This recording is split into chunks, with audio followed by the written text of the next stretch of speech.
CPIM area secretary ഭീഷണിപ്പെടുത്തിയ സംഭവത്തിന് പിന്നാലെ സ്ഥലമാറ്റം ആവശ്യപ്പെട്ട് village officer Joseph George Pathanamthitta ജില്ലാ കളക്ടർക്ക് നൽകിയ അവധി അപേക്ഷയിലാണ് സ്ഥലമാറ്റം ആവശ്യപ്പെട്ടത്. നാരങ്ങാനം വില്ലേജ് ഓഫീസിൽ ഇനി ജോലി ചെയ്യാൻ ഭയമാണെന്ന് ജോസഫ് ജോർജ് പറയുന്നു. AV ജയശങ്കർ വിവരങ്ങളുമായി പത്തനംതിട്ടയിൽ നിന്ന് ചേരുന്നുണ്ട്. ജയശങ്കർ, ഈ CPIM നേതാവിൻ്റെ ഭീഷണി അത് വലിയ രീതിയിൽ ചർച്ചയായതാണ്, വലിയ വാർത്തയായതാണ്. അതിന് പിന്നാലെ ഈ വില്ലേജ് ഓഫീസറുടെ അപേക്ഷ, സ്ഥലമാറ്റം ആവശ്യപ്പെട്ടുകൊണ്ടുള്ള അപേക്ഷ, അതിൻ്റെ വിശദാംശങ്ങൾ എന്താണ്? AV ജയശങ്കർ. അതായത് റിജിത്ത്, കഴിഞ്ഞ ദിവസമാണ് വില്ലേജ് ഓഫീസർ പത്തനംതിട്ട ജില്ലാ കളക്ടറെ നേരിട്ട് കണ്ട കാര്യങ്ങൾ ബോധിപ്പിച്ചത്.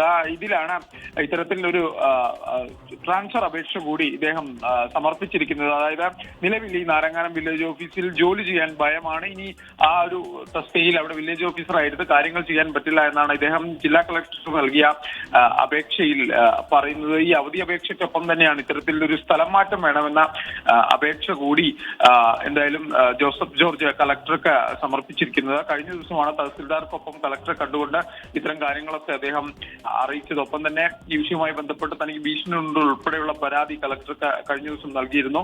ഈ പരാതിയിൽ ഈ ഫോൺ കോൾ വഴി വന്ന ഭീഷണിയിൽ ഈ വില്ലേജ് ഓഫീസർ നൽകിയ പരാതി ജില്ലാ കളക്ടർ കഴിഞ്ഞ ദിവസം തന്നെ പോലീസിന് കൈമാറുകയും ചെയ്തിരുന്നു. ഇന്ന് ഇതുമായി ബന്ധപ്പെട്ട മൊഴിയെടുപ്പ് ഉൾപ്പെടെയുള്ള കാര്യങ്ങളിലേക്ക് ആറന്മുള പോലീസ് കടക്കാൻ സാധ്യതയുണ്ട്. അതിനിടയിൽ കൂടിയാണ് ഒരു സ്ഥലം മാറ്റ ആവശ്യത്തിൽ കൂടി വില്ലേജ് ഓഫീസർ ഉറച്ചു നിൽക്കുന്നത്. ഇനി ഈ വിഷയവുമായി ബന്ധപ്പെട്ട് തീരുമാനമെടുക്കേണ്ടത് ജില്ലാ കളക്ടറാണ്.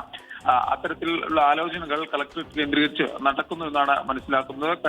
കഴിഞ്ഞ ദിവസമാണ് ഇത്തരത്തിൽ CPIMന്റെ ഏരിയ സെക്രട്ടറി തന്നെ വില്ലേജ് ഓഫീസറെ ഭീഷണിപ്പെടുത്തുന്ന ഒരു സാഹചര്യമൊക്കെ ഉണ്ടായത്. എന്തായാലും സഞ്ജു വിഷയവുമായി ബന്ധപ്പെട്ട് വില്ലേജ് ഓഫീസർ അഴിമതിക്കാരനാണ് എന്ന ഒരു നിലപാടിലാണ് ഉറച്ചു നിൽക്കുന്നത്. അദ്ദേഹം മാധ്യമങ്ങളോടും കഴിഞ്ഞ ദിവസം അത്തരം പ്രസ്താവന ആവർത്തിക്കുകയും ചെയ്തിരുന്നു. റിജിത്ത്.